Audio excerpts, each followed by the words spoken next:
네, 최전방에서 시장을 분석하고 연구하는 분들은 어떤 뷰를 가지고 계신지 들어보는 시간이죠. 라스트콜 시작하겠습니다. 오늘은 상상인증권 신월 팀장 전화 연결돼 있습니다. 안녕하세요, 팀장님. 네, 안녕하세요. 네, 오늘 우리 시장 같은 경우에는 좀 연고점을 찍고 좀 밀리는 모습이었습니다. 관세를 좀 이슈 소멸로 받아들이면서 마감을 했는데요. 내일은 또 어떻게 흘러갈지 궁금하네요. 내일은 어떻게 전망하십니까? 네, 금일은 증시, 외환, 채권 시장 모두 소폭의 약세장 흐름을 나타냈었는데요. 결국에는 이러한 부분들은 그동안에 무역 협상에 대한 타결 기대감이 반영되었었던 점에 대해서 타결이 된 이후 좀 되돌림의 양상으로 볼 수가 있습니다. 지금은 대만, 인도 등 주요국 중에 일부 국가 남아있기 때문에 미국의 통상 정책, 관세 협상에 대한 민감도가 좀 떨어질 가능성이 있겠고, 결국에는 이러한 부분들이 완화가 될 경우에는 우리나라를 비롯해서 각국의 계산서에 대한 득실 판단이 좀 더 강화될 수 있다라고 보여집니다.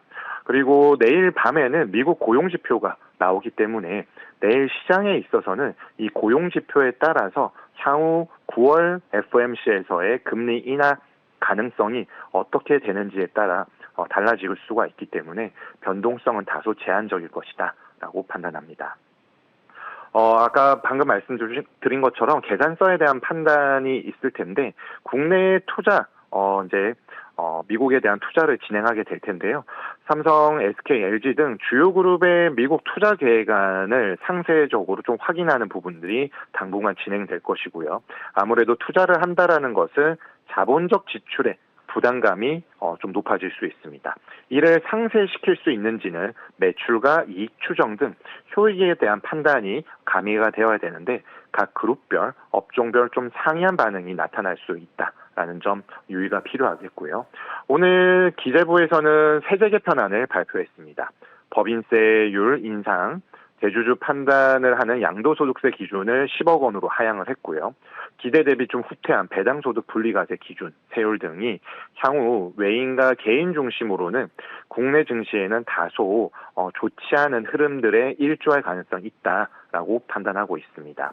앞으로는 이런 정책적인 대내외 정책적인 모멘텀보다는 미국의 물가, 고용, 생산 등 각종 경제 지표에 대한 민감도가 좀 높아질 수 있겠고 업종별 종목별로는 역시나 개별 기업들의 실적 그리고 업종의 전망 등이 흐름들을 좌우할 것으로 판단하고 있습니다. 네, 이 내일 밤에 미국의 고용 지표가 좀 발표되기 때문에 그에 따라 9월의 금리 인하 좀 힌트가 나올 수 있을지 체크해봐야 한다.